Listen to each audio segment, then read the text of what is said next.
Good afternoon. We're going to call to order the Los Osos Groundwater Basin Management Committee meeting. Dan, could we have a roll call? Yes, Director Cesena, Here. Director Gibson, Here.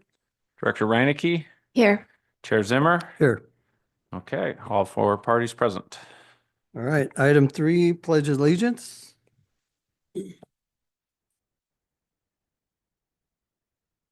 I pledge allegiance to the flag of the United States of America and to the republic for which it stands, one nation, under God, indivisible, with liberty and justice for all.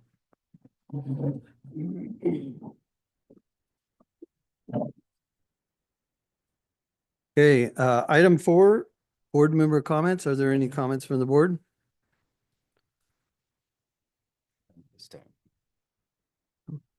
Okay, hearing none.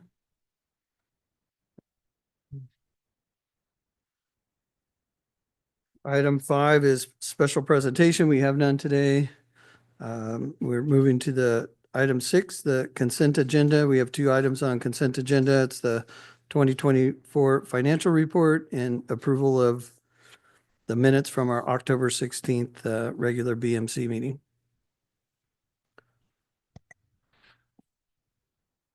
Yeah, just a couple of comments or one comment really that'll play into our budget item later. But you can see from the budget report, we've currently incurred about 60% of our budgeted costs for the year. And, we're in December. So there are some outstanding invoices from November that aren't reflected here because we're so early in the month. And then obviously we've got a pretty big ticket item remaining to be completed in the monitoring improvements to LA 14 and 16. But I just wanted to basically flag all that or just have that as context for our budget discussion later. Based on what we can see here, we would anticipate having I won't put a number to it, but a certain amount of budget to roll over into calendar year 2025 based on our sort of budget projections for the closeout of 2024.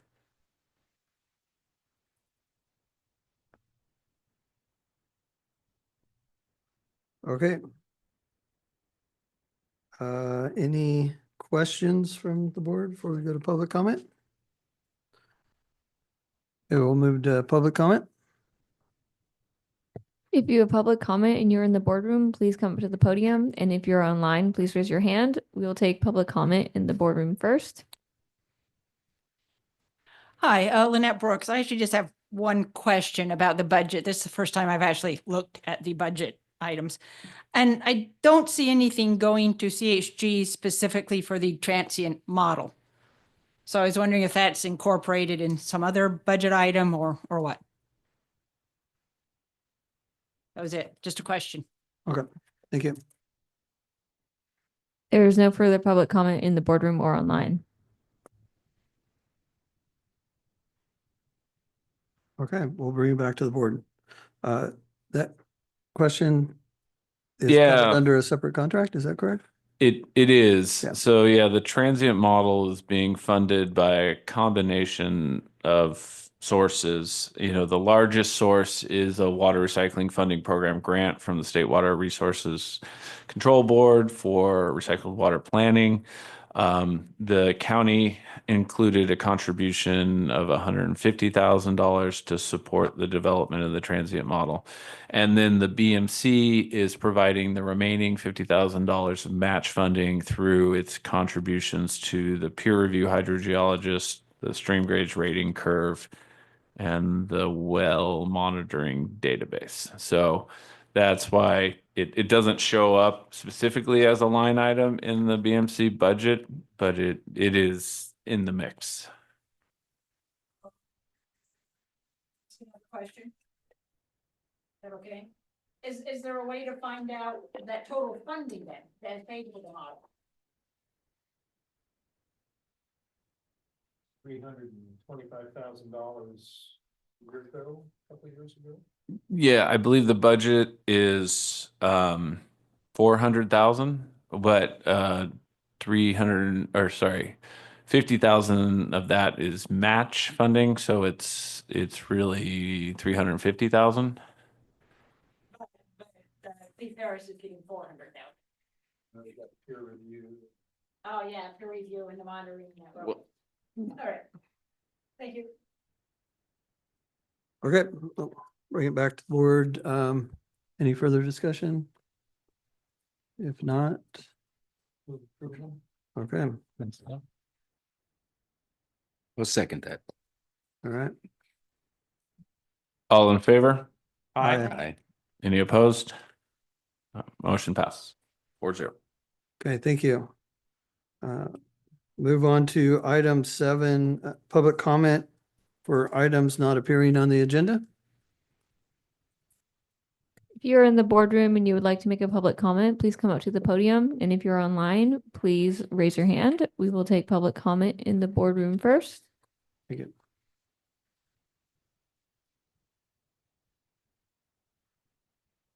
Patrick, go ahead if you're, oh, I'm sorry. Lynette. Hi, Lynette Brooks. Hopefully you've all received my email detailing that the model has never been asked how to stop saltwater intrusion.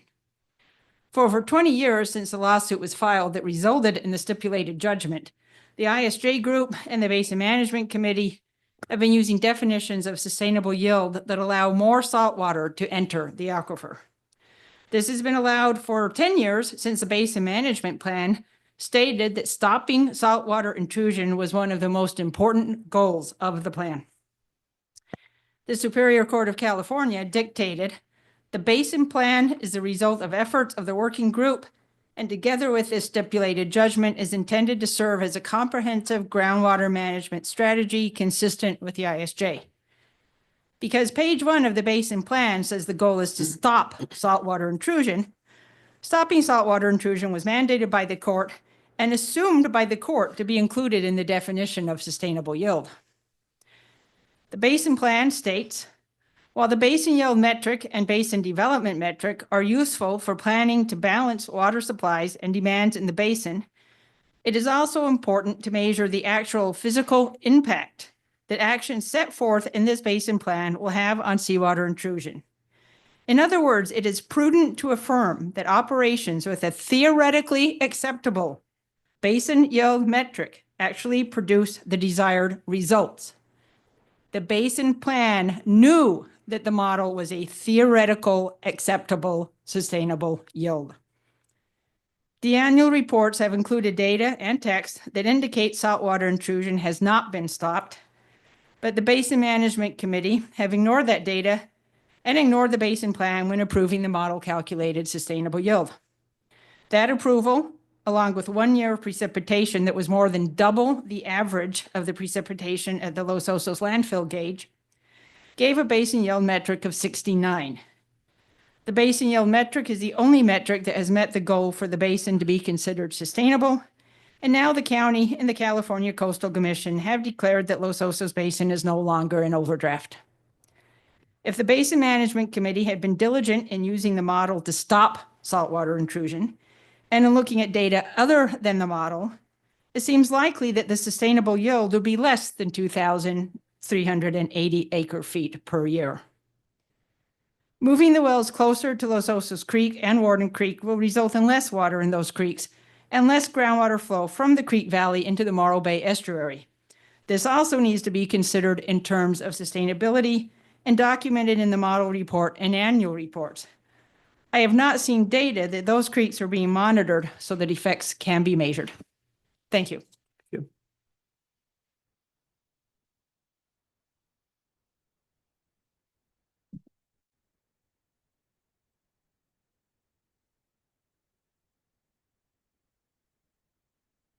Good afternoon, Patrick McGibney with the Los Osos Sustainability Group.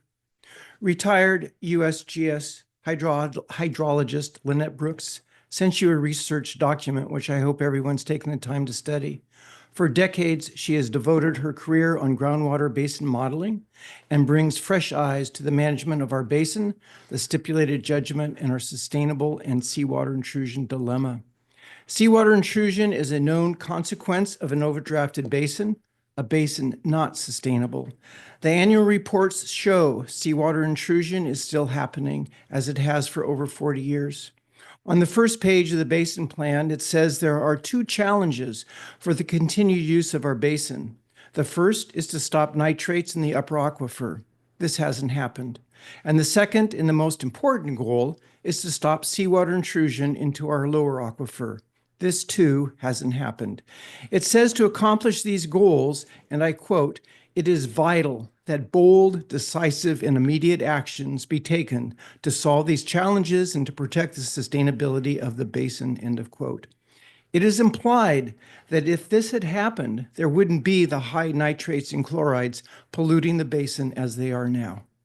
The basin plan also talks about how to balance the production of the basin with its estimated sustainable yield to achieve the desired basin yield metric. You can either reduce the production or increase the safe yield. The point being, it's possible to manipulate the metrics to achieve your goal, which would be to show sustainability by having a basin yield metric under 80% of the safe yield. But with over 40% of the basin being unmetered, the production is estimated. So the safe yield is based on estimates, which would give a skewed basin yield metric. Basing sustainability on a hypothetical basin yield metric is not a best management practice. Yet the county and now the Coastal Commission are doing just that. Actual data found in the annual reports and director's report show the estimated safe yield has not stopped seawater intrusion. This basin is not sustainable. As you know, the basin plan requires a supplemental water supply for further growth. We don't have one. But this would also imply that a sustainable basin would only be sustainable for the current population. So let's focus on making that happen. Your voice is needed. Now is your last chance to make it known to the court and the Coastal Commission that our basin is not yet sustainable. This is not only your responsibility, but a requirement outlined in the stipulated judgment. On a side note, DWR just posted their allocation for state water. It's 5%. Thank you. Thank you.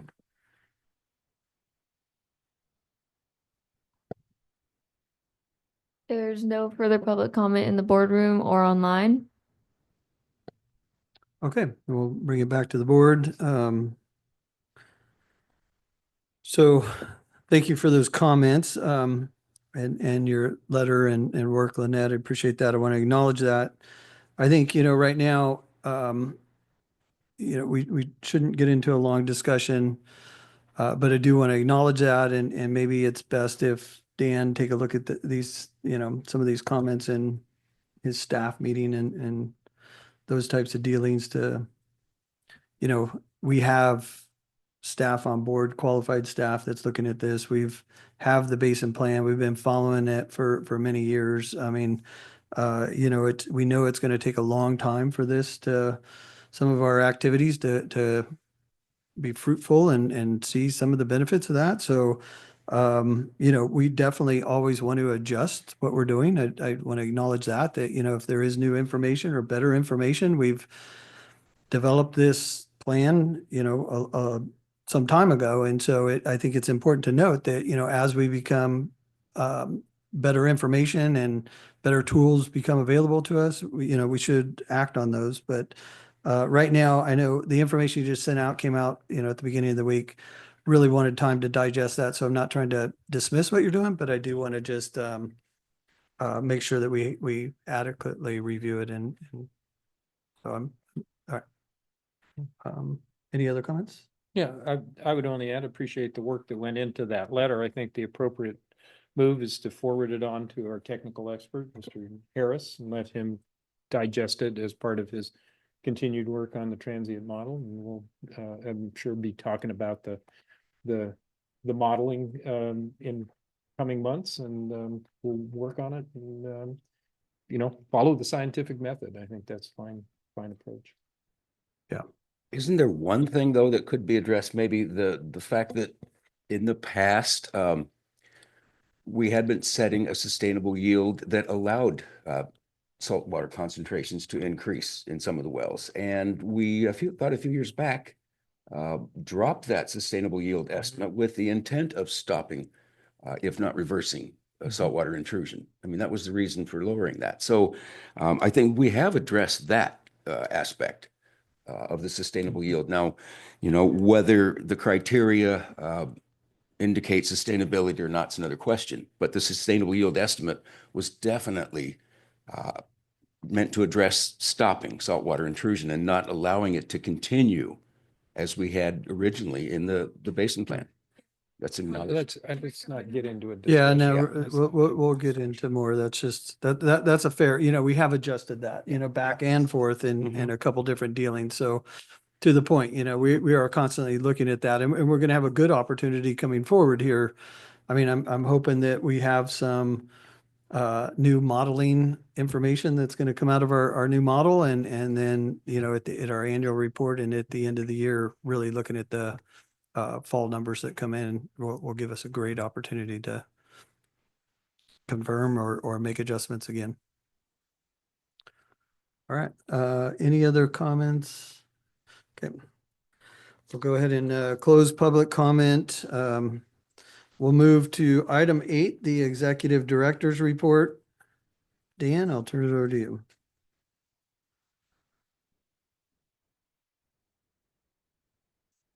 Thank you, Chair Zimmer. So let me find my place here. Yeah, happy to present the executive director's report for, let's call it December 2024, early in December. Thanks everybody for accommodating this alternate meeting time. Yeah, so the updates that I have, starting off with the water recycling funding grant / transient model. We've extended the current timeline for completion of that study for a couple of reasons. The primary reason, the completion of that study and the transient model that is a core component of that. The primary reason being that we wanted to provide the opportunity to incorporate the aerial electromagnetic geophysics survey data from the DWR geophysics survey that was completed in 2023. That data was recently released and is available for people to view on DWR's Sigma portal. So people that are interested can check that out. I think we have a link in our agenda packet in a later item.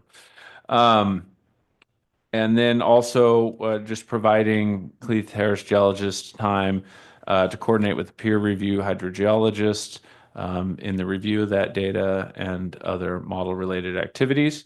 And then anticipate bringing the transient model to the technical advisory committee that includes staff level representatives from each of the BMC parties, as well as the peer review hydrogeologist that was selected to support this project, and then bringing information on the transient model to the BMC in Q1 2025.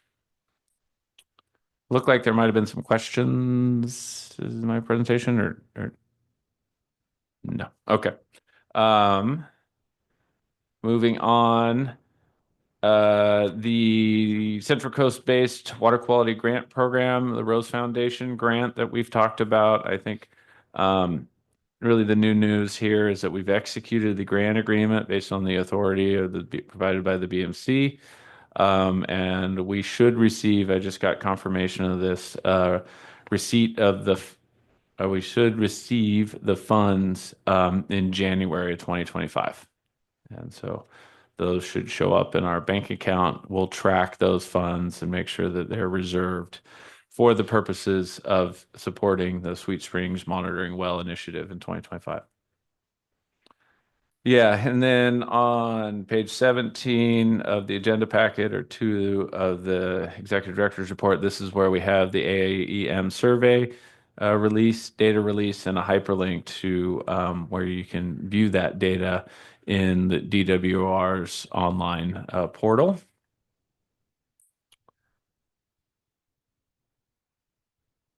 We have a sustainable yield estimate that we updated at our last, or well, we adopted at our last BMC meeting of 2,380. And then for this year's basin monitoring program improvements, we got good news. We got 3 bids for the LA 14 and 16 modifications. The lowest responsible bidder was under the engineer's estimate, which is a really rare thing these days. So that was exciting news. And so based on the authorizations from the LOCSD board and the BMC, the project was awarded to General Pump Company, and they're looking to initiate construction either this month or next. So we'll keep you updated on that progression. And then we've got an update on the Los Osos Growth Management Ordinance from the action taken at the October 29th, 2024 County Board of Supervisors meeting, where they approved the updated version of Title 26 or the Growth Management Ordinance to include the Coastal Commission's suggested modifications, the new wait list to build regulations, streamlined ordinance procedures, and the framework established through collaboration from the county and the BMC for how growth would be allowed to occur under the 1% cap proposed by Coastal Commission in association with the 5-year rolling average of the basin yield metric. So that framework that ties growth rates to basin yield metric values. And looks like, yeah, county planning will be returning to the Board of Supervisors on December 10th with the maximum annual allocation for calendar year 2025 for unincorporated county, including Los Osos. Additional information can be found on the county website. And that concludes my updates associated with the Executive Director's report. All right, thank you, Dan. Any questions from the board before we go to public comment? Okay, hearing none, we'll go to public comment. If you're in the boardroom and you have a public comment, please come up to the podium. And if you're online, please raise your hand. We will take public comment in the boardroom first.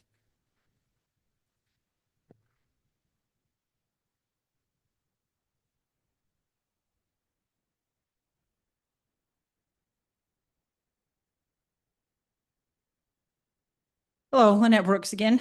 I was happy to read that the results of the AM survey will be incorporated into the model. I have doubts, however, that that can be accomplished in the timeframe given in the agenda packet, unless that information has been available longer than I know. I have only had a chance to glance at the AM data, but nothing in the data indicates continuous clay layers separating aquifers by depth. The U.S. Geological Survey, in their 1988 model and report, stated individual layers are too thin and discontinuous to simulate individually throughout the basin. I know this changed throughout the years, but I have never seen geologic reports that detail continuous layers. It is much more likely that the vertical anisotropy, easier for water to move horizontally than vertically, creates the vertical head differences seen in the water level measurements, and the individual clay layers should not be included in the model.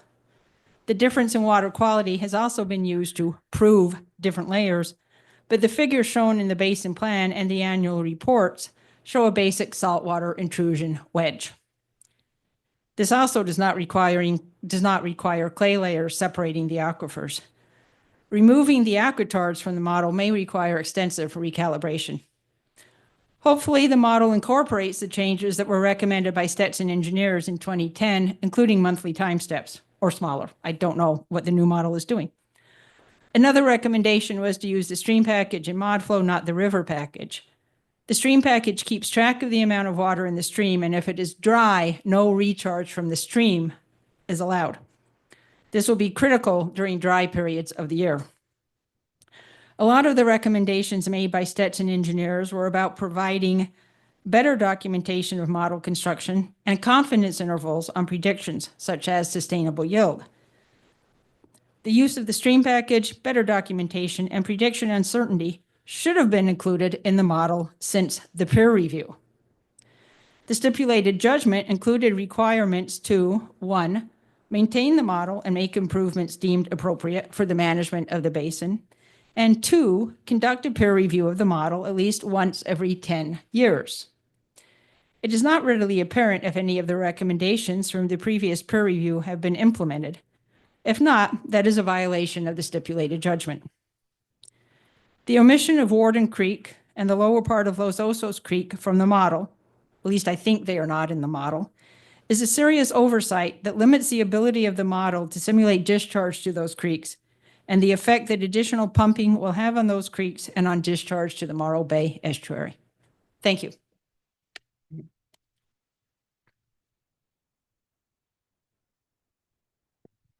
There's no further public comment in the boardroom or online.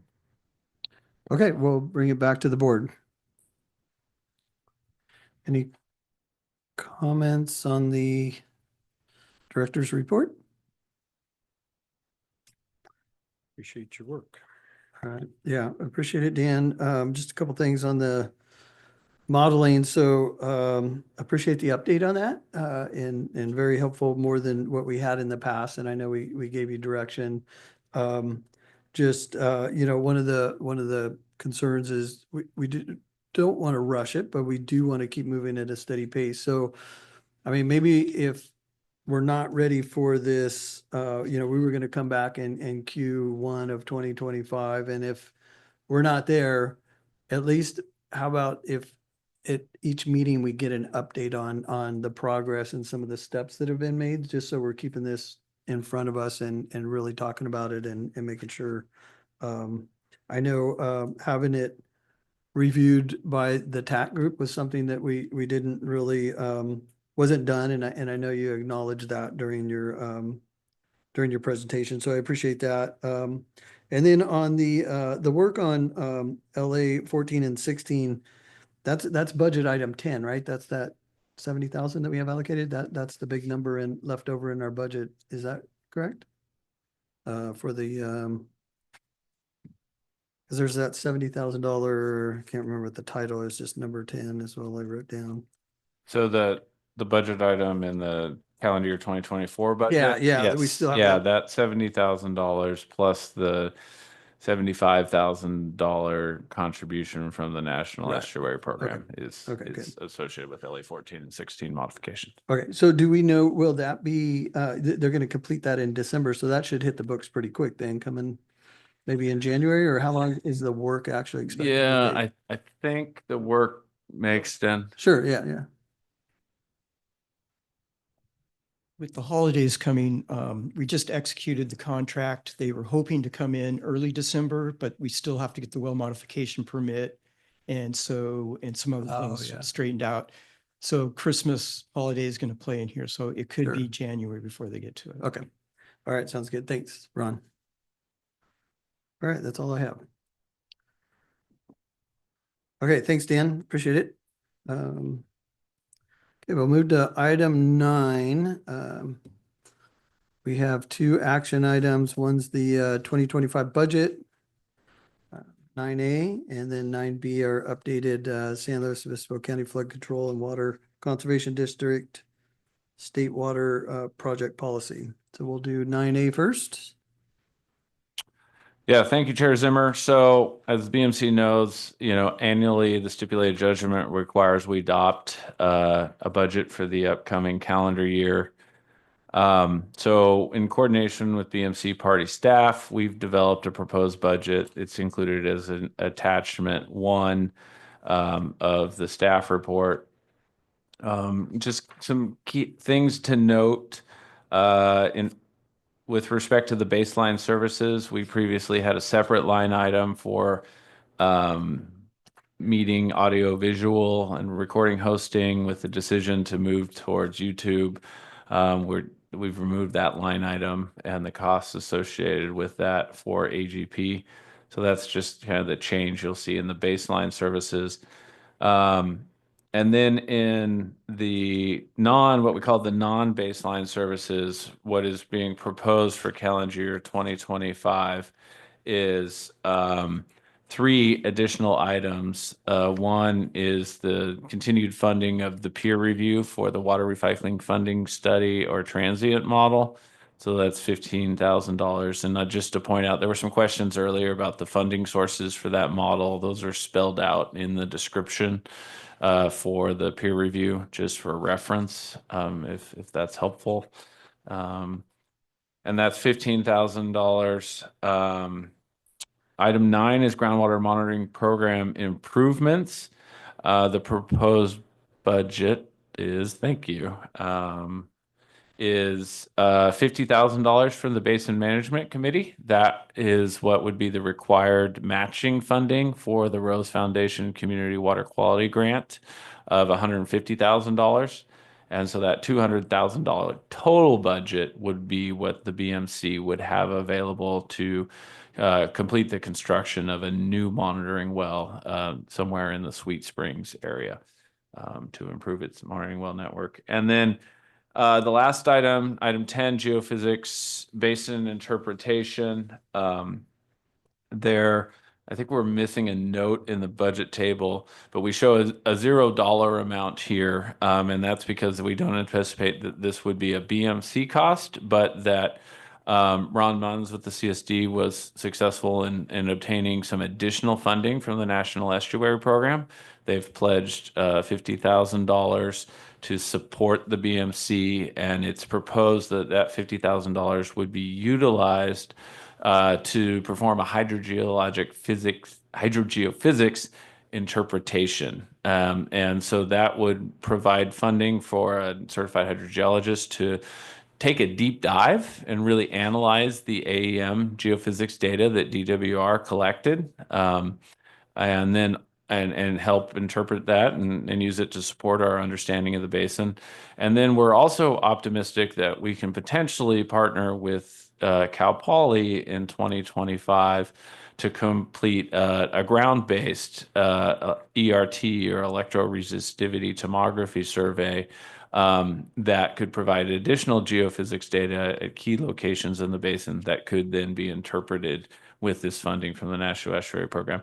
There's a bit of uncertainty associated with that component of it, but if we can pull it off, that would be at no cost to the BMC to do the survey. There would be a cost. Well, it would be no cost to the BMC to interpret it too, because that would be funded by the National Estuary Program. We've historically tried to do this in the past and ran into challenges associated with potential biological impacts with the survey, but the thought is that with the habitat conservation plan in place, that there is coverage through that plan for activities like this and make it more feasible to do these types of surveys. And so we've been coordinating with county planning to make sure that this type of survey is included in that program. Just a couple other comments. Costs have changed for the different services. The proposed budget for executive director services has increased. This is largely associated with the additional level of effort that's taken on associated with the meeting recording, audio, visual, website management, bank account, and then really the significant BMC initiatives that we've been undertaken in the last couple of years, including the monitoring program improvements and the coordination associated with that, and then the community plan growth management coordination. And there's also some cost changes associated with the monitoring program and the annual report associated with just different activities that occur in different years. So every third year there's geophysics. Every, I think it's fifth year I think maybe it's third year as well. It's the sampling of the sandspit wells. So there's just changes year to year associated with that.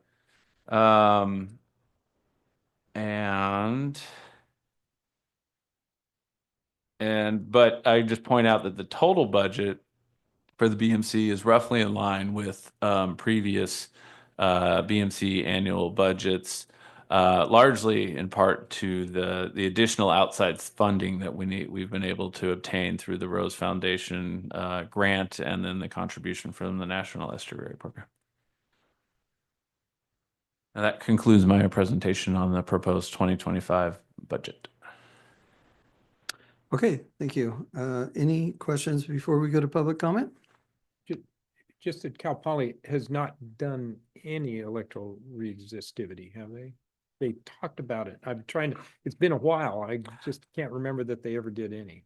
Not in the Los Osos Basin. Right. Yes, we've twice we have brought this initiative to the BMC, and twice it has stalled out because of the challenges associated with the potential biological impacts or really the biological permitting requirements. The survey itself is really low impact. It's literally students laying out a cable and pounding in a couple of stakes, inducing a current, measuring the response to that current, and then removing that equipment. But Los Osos has a number of environmentally sensitive areas, and there are certain requirements that without a programmatic system like the Habitat Conservation Plan have been just prohibitive for trying to perform a survey of that type, but low to minimal budget. All right, thank you. We'll go to public comment. If you have a public comment and you're in the boardroom, please come up to the podium. And if you're online, please raise your hand. We will take public comment in the boardroom first. Hi, Lynette Brooks again. I'm glad you're thinking of the Cal Poly. I don't know how deep it can go. I know the ground-based ones can't go as deep, but I'm assuming that the AEM kind of was on the edges of the basin because they couldn't fly over houses with their equipment. So, a lot of the basin did not get surveyed, unfortunately. I have glanced at it, like I said, it seemed useful as far as what's happening under the bay and that area. The other question I have about this, which you didn't mention, but it was included in the agenda packet, is the terms of fees and conditions for CHG. And number 4 there says documents, including tracings, maps, and other original documents as instruments of service are and shall remain properties of the consultant, except where by law or precedent, these documents become public property. Now, as I worked for the government for years. I did work with a consultant before that. And in the USGS, I often got data from consultants, reports from consultants. The data always belonged to the client. I might call the consultant to get it. They would authorize the release from the client. So I just find it unusual. And then I'm very concerned about the model. I mean, who owns the model? It seems like a whole bunch of people have paid for the model. But if CHG is keeping that, what happens if Spencer Harris retires or CHG goes out of business or he just decides he's tired of working here? So who owns the model? Just more of a question than a comment, I guess. Thank you. Thank you. We have no further public comment in the boardroom or online. Okay, we'll bring it back to the board for discussion. Any comments from the board regarding the budget? Seems reasonable and in line with what we've done in recent years.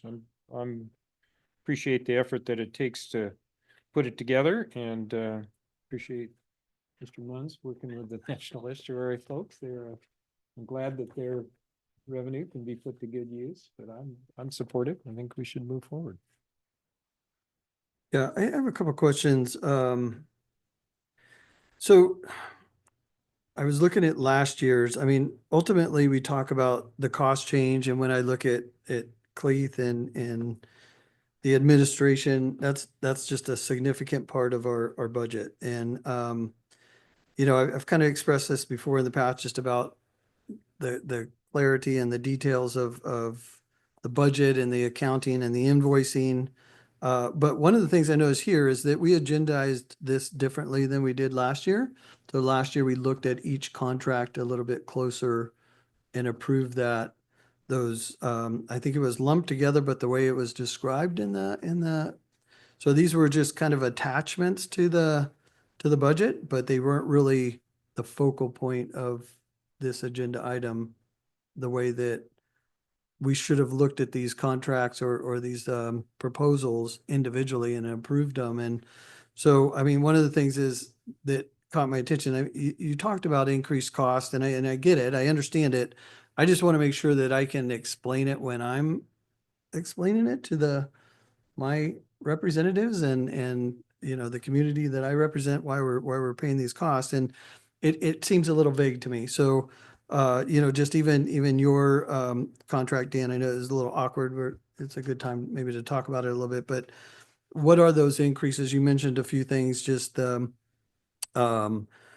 increased cost and some of the other factors that additional duties that you were doing, but I didn't see those in the actual document. And then how that's invoiced, and when we do the invoicing on a monthly basis, is the meetings and how they're broken down into those hourlies, having a little more detail in there.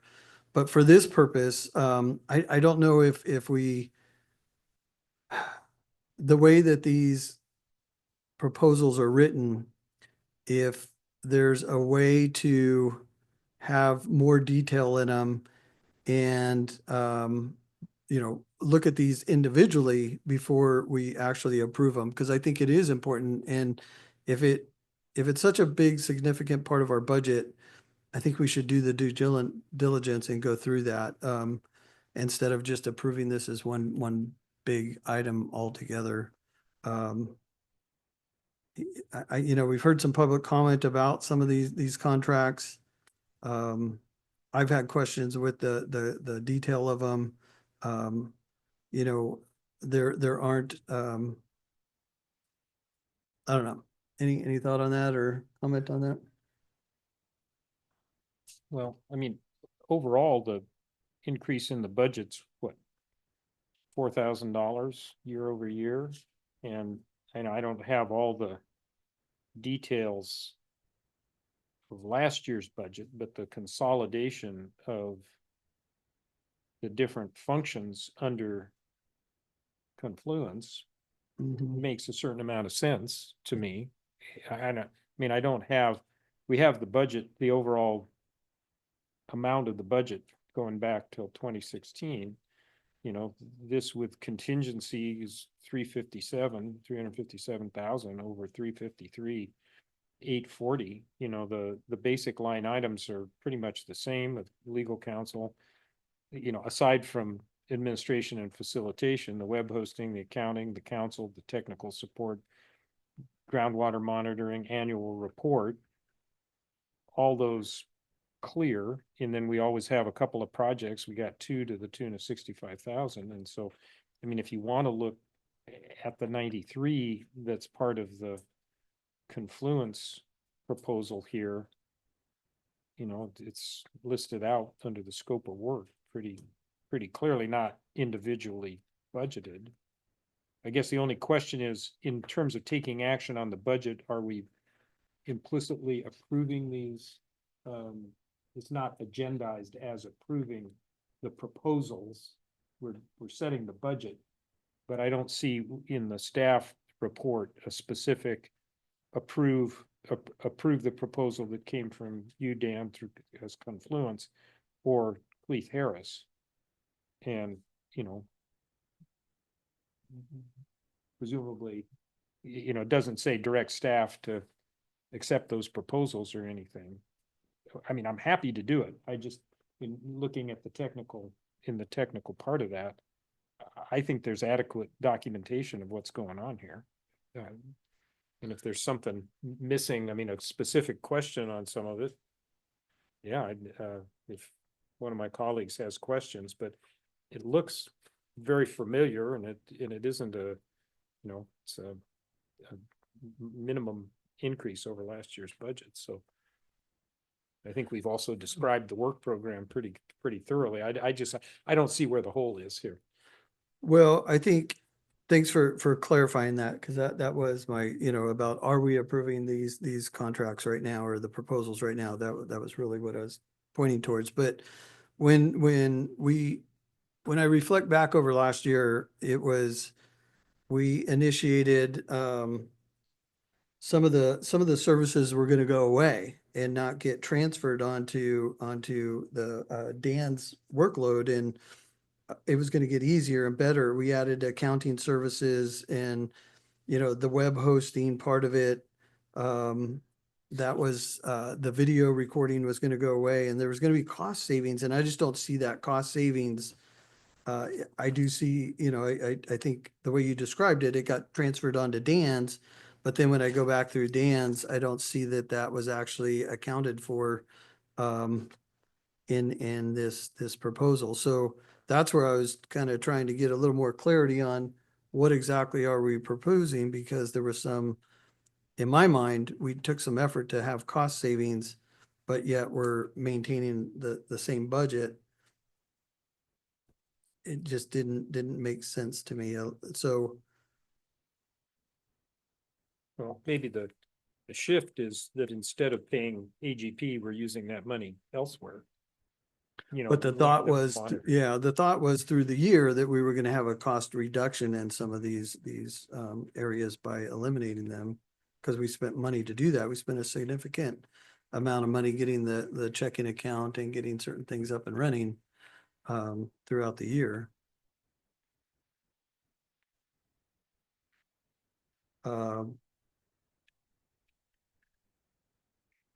So just, Mark, just by my recollection, I don't remember specific costs that I wasn't expecting necessarily the overall budget would go down. Yeah. I think it's a matter of efficiency.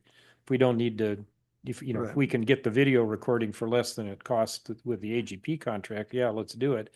But that mobilized, Yeah, we have other things, and especially as we look forward to the adaptive management, that's coupled with the county's land use issues, we know we were going to have to, probably do a little bit more. So to me, we freed up funds to work on substantive issues instead of overhead. That's, I guess that's the way I look at it. Well, and that's kind of to my point, that I see this shift from projects. So like the groundwater monitoring, we reduced that from 70 to 50, but and yet we're keeping the budget the same, and that went to administrative, our groundwater monitoring and our administrative work.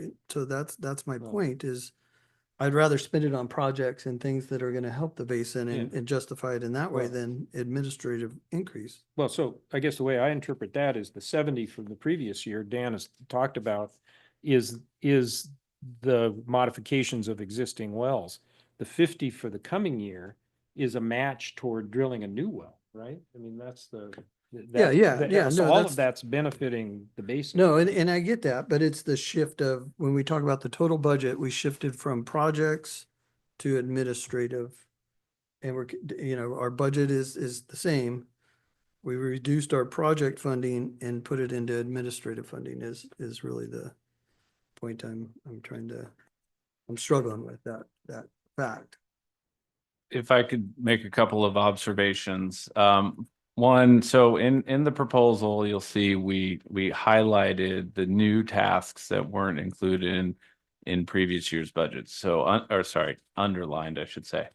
So these are the additional tasks that we've taken on as the executive director role that weren't included in the previous year's proposal. And so it's these tasks that, are largely attributing to the increase in those costs. I would say the other thing is all this free money is awesome, and I think it's enabled us to do a lot of new activities, but it doesn't come without coordination costs. So the level of effort to develop the RFPs and prepare the progress reports and do the other things necessary to gain access to this outside funding is something that falls on the executive director team. And then there was, there's talk about the bank account and the accountant. That was never envisioned as a way to save money. We now have to manage a bank account. We don't have Brownstein, Hyatt, Farber, Schreck providing that services for free.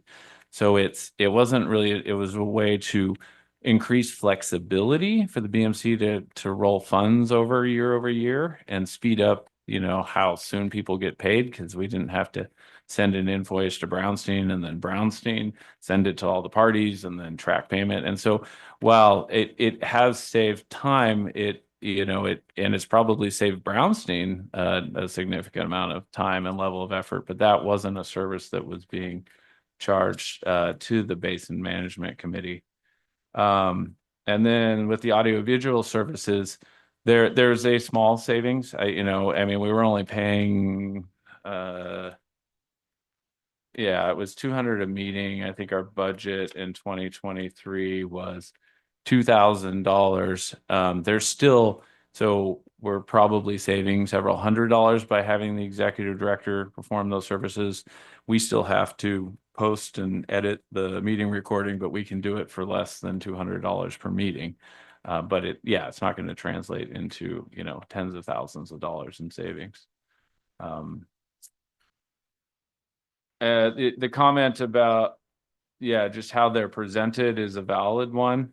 There was a little bit more language and detail in the 2023, the calendar year 2024 budget presentation, just in terms of, hey, these are the proposals for approval consideration. But they were all lumped in as one item in previous years.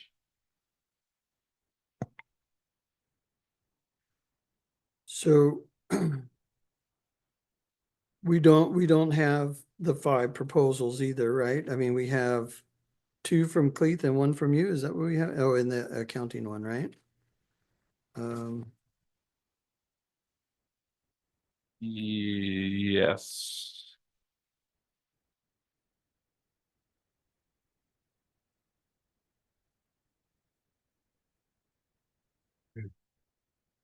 Yeah. Sorry about that. It looks like we don't have the streamlined website proposal. We have not received that yet.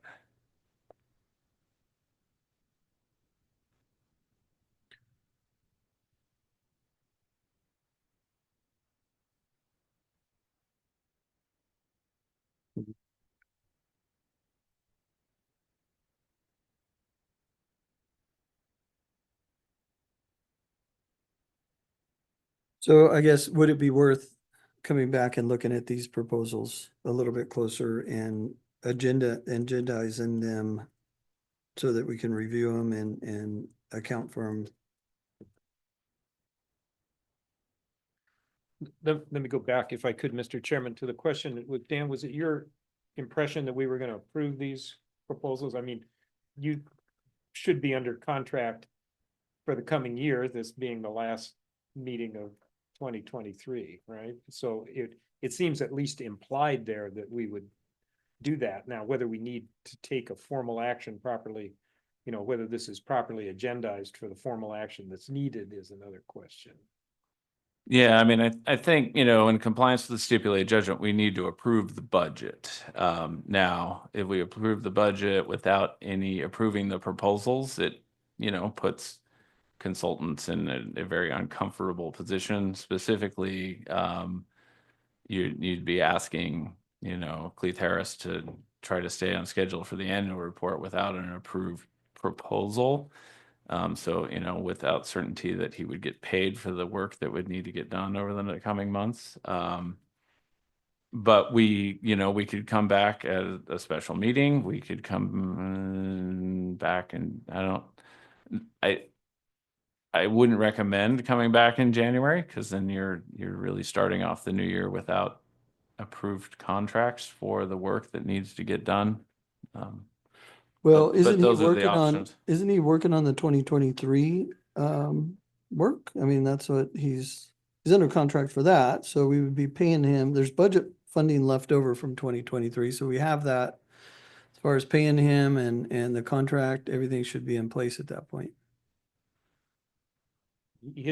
What you're saying, I think, Mark, is that his actions under this contract of doing the monitoring and doing the annual report don't start for a Right. while in 2025. Yeah, so I just didn't, when I was reading it, I didn't see the urgency of But- doing it, but But I guess again, these are with the shift, with the exception of the shift of material, of work tasks into Dan's contract, these are proposals that we have approved every year. Mhm. And if there was a specific question that you had, I guess I'm not hearing a specific issue that you had. I mean, we've had these in front of us for a while to have a look at.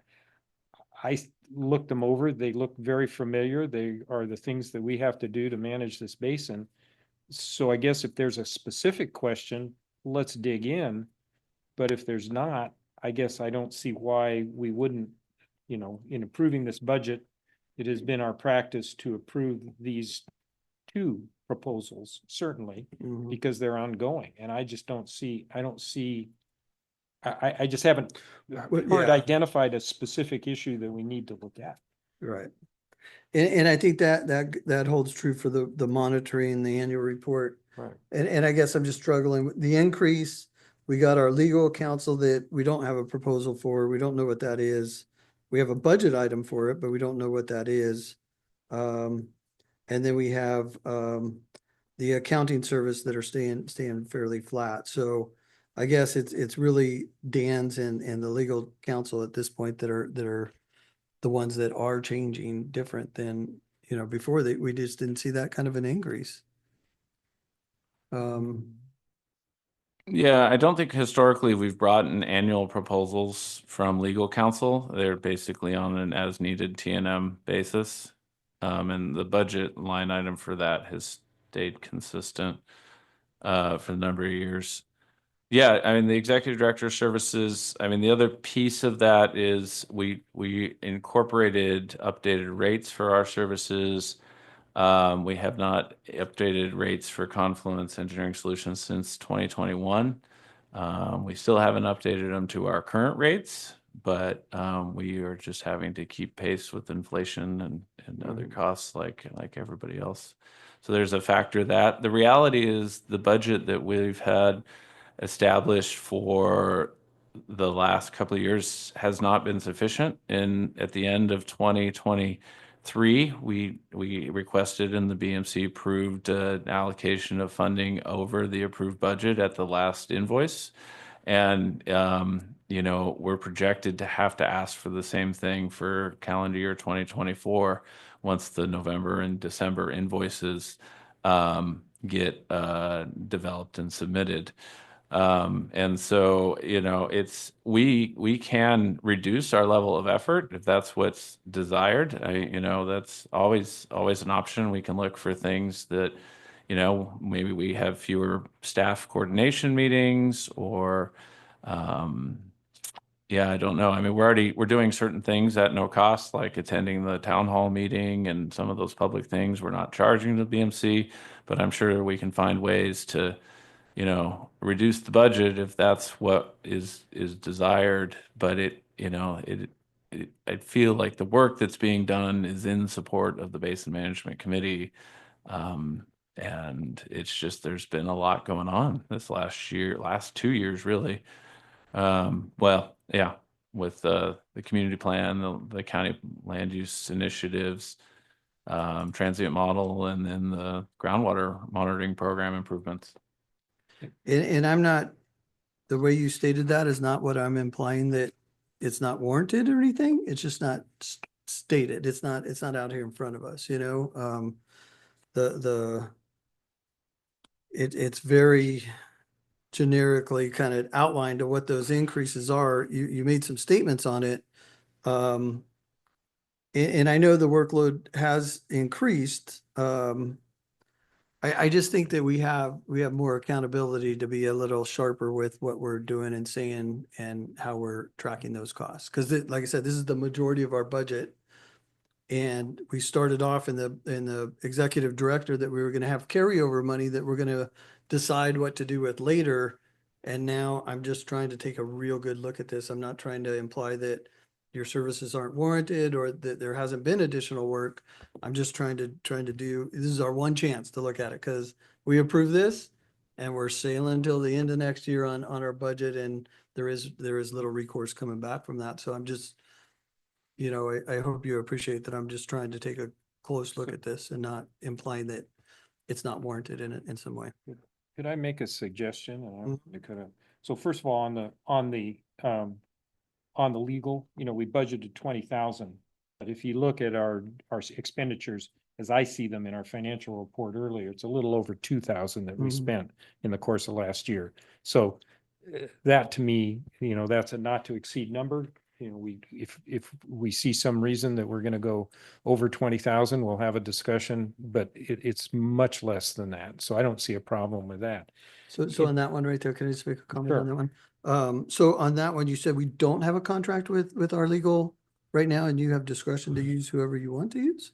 No, I'd say we don't bring an annual proposal. We have a contract with legal counsel for ongoing legal support and rates associated with that, but we haven't changed their scope of work or so we haven't brought an annual proposal. We have limits on how much we can spend. Well, we have legal counsel, RWG is the designated legal counsel, and we Mhm. can only authorize, and I say we, staff can only authorize them up to $5,000 at a time of the $20,000 that's budgeted without coming back to the BMC for additional approval. Mhm. Yeah, I mean, that's one area that we've been in discussion about RWG and the districts dealing with RWG that's coming forward. So, I have some concern over that and really want to see that contract and proposal. If we're getting locked into having to use them, we should talk about that at some point. Maybe that's one that we can bring back. I don't have a problem with the allocating the $20,000 for that, but it is the Okay. Good. consultant. So let me see if I can phrase a proposal then. We have an agreement that's a public document with RWG, right? With our legal counsel. Yeah, so we went through a procurement process of interviews, selected RWG as BMC legal. So here, how about this? What if we go ahead and approve as you indicate, 20,000, not to exceed 5,000 at a, 5,000 at a time with approval, and then circulate and make public the agreement with RWG. We can have a look at it and see if there's anything in it that you want to discuss. If so, we'll agendize, you could agendize it for a future meeting and we can have a look at that. On the second question regarding the Confluence contract, to me, what I heard, Mark, was that maybe you wanted a little more detail in how that overall lump sum 93,000 might be spent, and that's really an accounting thing. And Dan, as you invoice here, can you indicate that there's this many hours of this individual's time at this rate spent on this task per the breakdown that's in there? And would that satisfy Yeah, your concern? that would be It's good, just but just a reporting thing, really. the first part on approving the legal, so as far as Dan's contract, that's good, but the first part, if we approve the budget right now, we can bring the contract back, but there is no unanimous decision-making at that point. So we're only obligated through the stipulation to unanimously approve. So if there was some issue with RWG that Golden State didn't, agree with, we could be outvoted and have to stick with RWG. Right now, if I don't approve that budget line item, then we don't have to, that's our only. I mean, is there a particular issue there? I mean, what's the? Well, yeah, I mean, I think there is, because the district's gonna retain them under council. It's before their board, so I kind of wanted to see how that played out. I mean, if, we didn't go with, one of the things that we had in the past was Brownstein was very involved and engaged, and there was a conflict. They stepped back from that. So am struggling with that a little bit. And if it works out, that's fine. Right now, this is the only, once we pass this approval, there is no going back as far as a decision-making for Golden State. So I think we can work it out, but I just don't want to cross that line until we have those discussions, because this just came about. I haven't really had time to discuss it or work through it.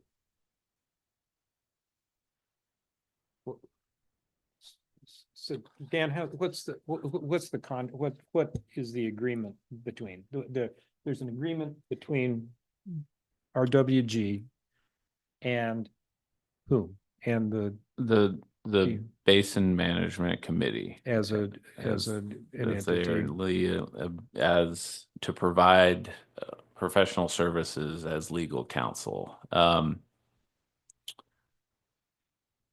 And where do you see a potential conflict of interest between them representing the district versus representing the thing? And so before the district retains them, they've got to do a waiver of conflict of interest, I would presume. Well, I thought they weren't doing that though, that they were saying that it was more in, We talked to Craig Steele, RWG, and he provided a statement in the proposal on conflict of interest. And then I provided you with some clarifying information beyond that, that by law, if a conflict arises, they would have to step aside From probably us. It's not clear which party, but it's my understanding that, state law and the Bar Association, if you have a conflict, you can lose your license if you don't step aside. And so we're counting on RWG. Craig doesn't anticipate a conflict because we're an entity, like he described it, like a JPA, where he represents, similar situations down in Southern California with water authorities and individual clients. And he says there's never been a conflict in those types of situations. Now, if we were to go sue the county or sue whoever, and you being a BMC and district, raise then it. there'd be a conflict, and that we shouldn't use him as representative counsel. So the waiver of conflict is on you as the second contracting party. That's my understanding. so there's a lot of that understanding that we gotta kind of. But it's state law, Mark. No, And- I fully understand that. And but so there's- I don't see the conflict here. Well, And I would guess that your attorneys have similar conflicts then in the representation that, they have individual clients and, they're a water firm. right, Yeah. right. And yeah, and that's, What, there is a lot that happens in water. I mean, the ISJ was formed over litigation, right? So there's a lot of discussions and talk and advice that I just don't see how RWG is going to separate that and giving the BMC good advice as a whole, and then also representing the district and giving them good advice as a whole. That just, to me, there's just so much that happens in water and everything is tied to legal, and there's a lot at stake for both the BMC and the district. And I'm just, I have concern with that. I need to work through that and get good advice from my attorneys, that there isn't that conflict there that, and right now, the reason why I'm bringing this up in our budget instead of working through it, this just came about, I just learned about it. And there's, this is coming up quick on the district's board meeting. So, and the fact that the way that this is structured, if we approve the financial, I really have little say in what happens in the contract. I mean, we can talk about it but I could be voted out of any of my concerns. Well, that's disappointing because I think we've been all acting in good. No, faith. and we will. You know, I'm not, so, I'm just, yeah. If that's your concern, that, I can't address that. Yeah. I don't think it's a reality based on our cooperation we've had. Yeah. At least in the 5 years, 6 years now that I've been here. But if that's a concern, I don't think, you're seeing your legal counsel, $2,000 worth of legal counsel, talking about Brown Act, things that aren't even associated with litigation or anything bigger than just clarification of law. But again, I understand your concern. I just don't agree with yeah, I'm sorry to interrupt. Could we direct staff to get you a clarifying written statement as regards RWG's intent to recuse from the CSD side should any conflict present itself? I mean, why don't we approve it approve this budget item, subject to CSD memorializing what you've indicated verbally here, Ron. Right, and Yeah. provided Mark with two different statements. which basically Memorialize that. well, that by state law, they cannot enter into a situation that where there would be perceived conflict.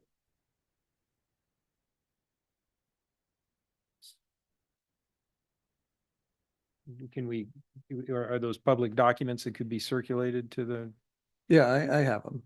I have them. It's just a very generic state. I mean, it's just, I don't want to get into a state law conflict kind of a situation. That's what I'm trying to avoid by having this discussion up front. And, you know, I agree. I mean, everything, we do get along and hopefully there is no need for that. But at the same token, I think, you know, we got to do our due diligence and these kind of things too. I mean, I think it's appropriate to talk about them ahead Yeah. of time, you Well, know? So let me, again, we got to pass the budget today, right? We got Do to we? act, Do yeah, we have well, to? I mean, I'm, we can leave out my- certain sections of it. well, can we come back and modify it?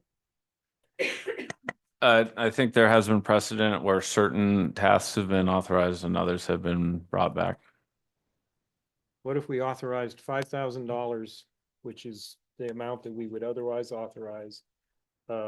Direct staff to circulate the necessary documents that you have that speak to the avoidance of conflict of interest should RWG join with the join with that, and at a meeting in 2025, direct staff to provide us a budget revision necessary to handle the perceived legal needs of the BMC in 2025. I think we just need to have Mr. Steele address. Get him on the record, and Mhm. I mean, I don't know what else can Yeah, satisfy yeah. you. I No, mean, that's right. To get something in writing and documented is, I mean, that's a great, That's good. known to the entire Yeah. entity of the BMC. So how about, let me try a motion here. I move we approve the presented budget with modification of the legal fees from 20,000 down to 5,000. Direction to staff to work between the CSD and Mr. Zimmer to make available to the public and the members of the BMC the documents that indicate how conflict would be handled, and to revisit this question as to the eventual appropriate amount of the 2025 budget at a meeting next year. Sounds good. And include Dan's line item that you mentioned earlier, right? He was gonna detail out a little more. No, and that in terms of invoicing us, that Dan reports the expense of the individual tasks outlined in his work plan. Yep. And is that acceptable and doable for you, Dan? Yeah, definitely acceptable. Just want to review the proposal. Do we, just for more clarification, do we want them at the task level or the subtask level? I think either one works, but just. I think at the task level would be good, you know, Okay. just so we have a ballpark picture of what we're looking at. Okay. And like I said, I mentioned earlier, I think that what you're doing is fully warranted. I appreciate the job you're doing. You're doing a great job. Just trying to do my due diligence and really understand and talk about these things openly. Yeah, no, I appreciate that. And yeah, I mean, that'll help, I think, all of us, you know, understand where the additional costs are coming from and, you know, Yeah. whether the level of effort is being spent. So with that clarification, I'll by reference reiterate my motion. By reference. I can make it again if you want. We won't make you do that. That was a I'll do it. mouthful. You know what? I'll This is the second. one thing, this is one thing I can do. Remember, it's still, my short-term memory is still decent over the course of 6 to 7 minutes. Beyond that, We still won't make you do that. I'll second it. staff understands the motion. Yes, we do. We may need to review the recording, but yes, we believe that we've gotten the direction. Okay, all in favor? Aye. Aye. Aye. All opposed? Okay, motion passes. Okay.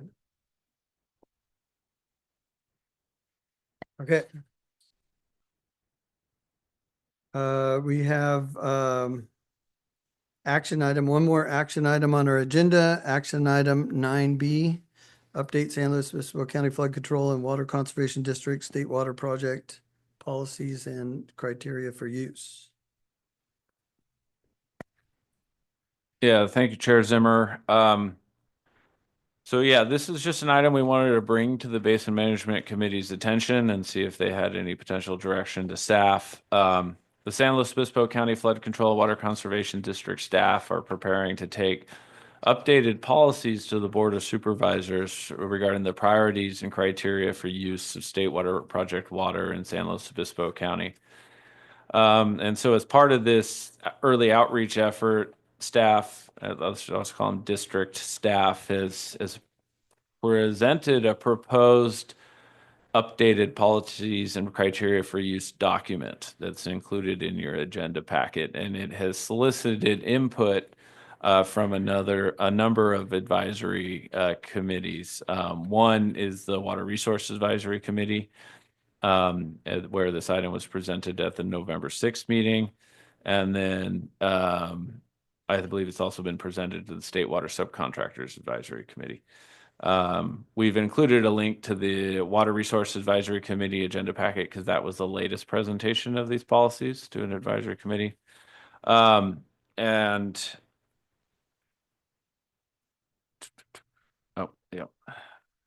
And really just the intent of these policies are for the Board of Supervisors to use them when they're evaluating requests to establish potential new state water users in the county, and to guide the district as it works on opportunities to improve state water management and consideration of cost recovery opportunities. And so we wanted to bring this item to the BMC for consideration as the Los Osos Community Services District has been initiated its resiliency intertype project, which would look to gain access to state water from the district through the Coastal Branch and Choro Valley pipelines. And so the BMC, as the groundwater management entity within Los Osos, may have interest or want to comment on these potential policies and criteria for use. And so we've included the agenda packet from the RAC meeting, as well as the state water project priorities document that was prepared by district staff that is currently under review by members of the RAC, and also by State Water Subcontractors Advisory Committee for the BMC's consideration.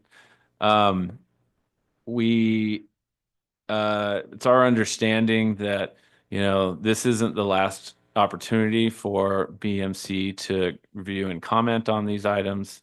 The schedule for taking this to the Board of Supervisors is pushed out into later 2025, potentially Q2 2025, I believe, at this time.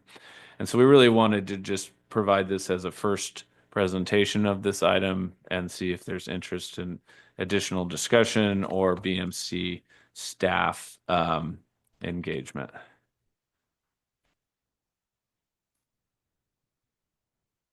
So yeah, Okay. that concludes Yeah. that. I'm sorry, one more thing to note. So I think it's referenced in probably the RAC staff meeting. The last state water priority policy document that was adopted by the Board of Supervisors was in 2003. So, a lot's happened since 2003 in the water arena. And so I think it's a worthy effort to review that policy document and consider updates. And if I might, Mr. Chairman, I would only add that the board did take action within the last 18 months to endorse new rules that's put forward by DWR on the state water project that would allow us to update our policies. And the whole idea of this is to make better use of water that would otherwise be lost and to increase flexibility for shorter term water contracts, which is very much along the lines of what the LOCSD is interested in. So the board is heading in this direction. These are more the specifics out of a general agreement of the updated state level rules of engagement. And now these are the implementing ideas at the local level.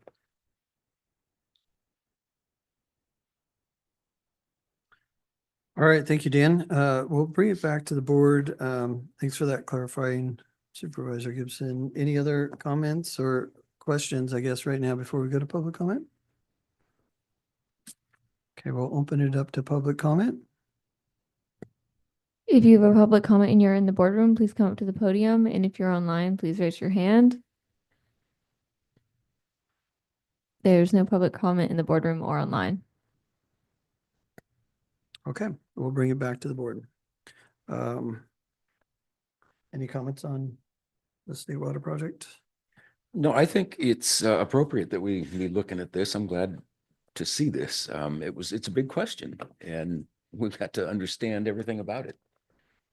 We were already looking at the environmental effects of the pipeline, so we should understand all the supply side How you actually get legalities. water in Yeah, the the pipeline. legalities. Yeah. The easy part may be building the Little pipeline. details like that, yeah.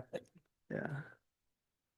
Yeah, I agree. I think it's a good project. I think it's a project that fits for Los Osos in the right context too, and some of the ways that we've talked about it as a basin management tool and to bring water in when water's available, because we've seen so much water spill at San Luis over the years, and it's a shame that would spill there and we would lose it. And if there's a way to get it here and bring it in the basin and allow the basin to be in a better health condition when we do come across a drought condition, I think that makes sense.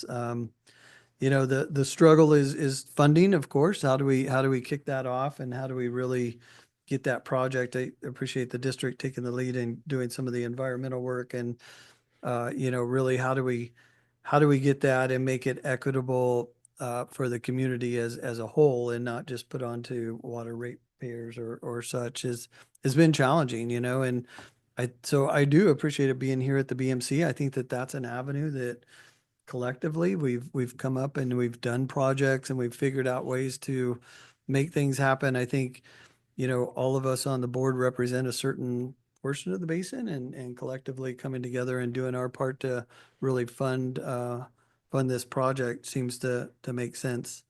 I think,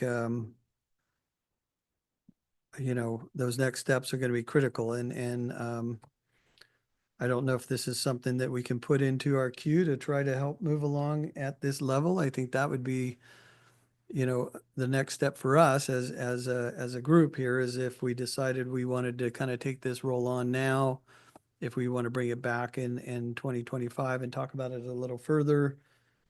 Maybe we could collect our thoughts or something and figure out how we can contribute individually and come back as where is the basin management's role in this project?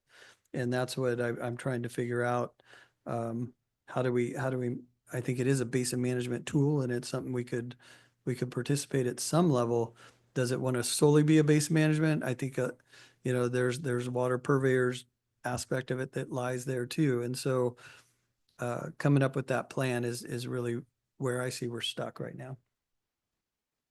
So my thought is, as the county representative who's not a water purveyor, we certainly, as sitting as part of the governing board of the water conservation, the flood control water conservation district, it would be helpful to know that these policies work for Los Osos. Mhm. And so you're just to be sure that we have support of potential users of state water, and if there are tweaks in these, I would like to know about them. Because in the end, the 5 supervisors sitting as the flood control district's got to make this, got to adopt these policies, and we want them to work. I want them to work. I'll speak for myself. Mhm. Can't speak for my colleagues. Yeah, I think that the new policies and tools that you mentioned do open up that avenue that weren't there before. So the opportunities there, you know, it's when the rubber hits the pavement and we fund it. How do we fund it? You know, that's the challenge. So we've, you know, been following along on the county's initiative and think they've done great work in opening up the tools and aligning themselves with DWR. I think we're positioned. I think we have a good opportunity in Los Osos with our groundwater. Having a confined groundwater basin is some of the other areas of the coast don't have that. It just bleeds over into so many other areas that it'd be tough to really quantify that. Um, Yeah, so depending on the level of interest from the board, you know, we could direct staff to review these and come back with any recommendation, comments or modifications. Or receive and file. I'll leave it up to the board. So move. think that. You see what you can do about getting the Los Osos Basin moved up to the top of the priority of use list, though. Maybe a sub 1A or something. I don't. Probably not going to happen. Right. And- Explicitly, I take Right, it. and have the yes. county pay for the infrastructure. No federal government. Yeah, federal. Yep. Yeah, sounds good.